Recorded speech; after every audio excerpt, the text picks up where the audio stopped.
আজকের ভিডিওতে আমি আপনাদেরকে যেটি বলবো, একটা গাছে কিভাবে আপনারা ফল আনাবেন তাড়াতাড়ি, টবে কিভাবে গাছ লাগায় তাড়াতাড়ি ফুল আসবে।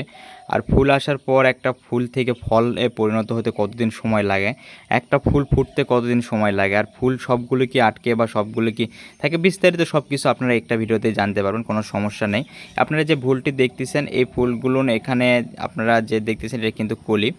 আর এই ফুলটি কিন্তু ফুটতে সময় লেগেছে, জাস্ট আমার ফুল যখন হয়েছে তখন থেকে 14 দিনের মতো, 13 থেকে 14 দিন লাগছে ফুলটা ফুটতে। এটা কিন্তু 2 দিন হয়ে যাচ্ছে। এগুলো কিন্তু এইভাবে কিন্তু নষ্ট হয়ে যাবে।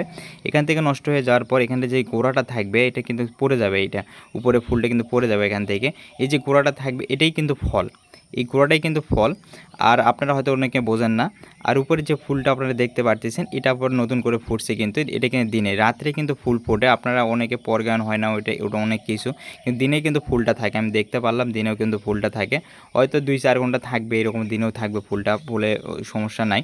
আর এগুলো কলি, এখানে দেখতে পাচ্ছেন নিচের দিকে আবার একটা হচ্ছে, এগুলো কিন্তু কলি। এখান থেকে কিন্তু এখানে হয়তো আর হয়তো 1 সপ্তাহের মধ্যে ফুলটা কিন্তু একটু কিন্তু ফুটে যাবে তখন।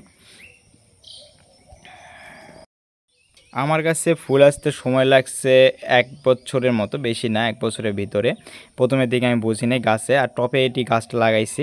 আর সবগুলো মাথায় কিন্তু আমার কেটে দেওয়া। গাছে কিন্তু অল্প ডালপালা রাখবেন যেহেতু এটা টবে, আপনি যদি মাটিতে রাখতেন সেহেতু খাবার অনেক সমস্যা হতো না। আমি অনেক ডাল কিন্তু এরকম কেটে দিয়েছি।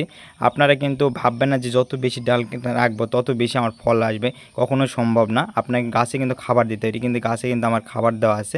নিচের দিকে কিন্তু মুরগির বিষটা দেওয়া আছে, আরও কিছু গোবর জৈব সার দিয়ে পুরো মাটি দিয়েছি, যেন ফলগুলো খেতে ফলগুলো যেন পুষ্টি পায়, তাড়াতাড়ি যেন বড় হয়ে যায়।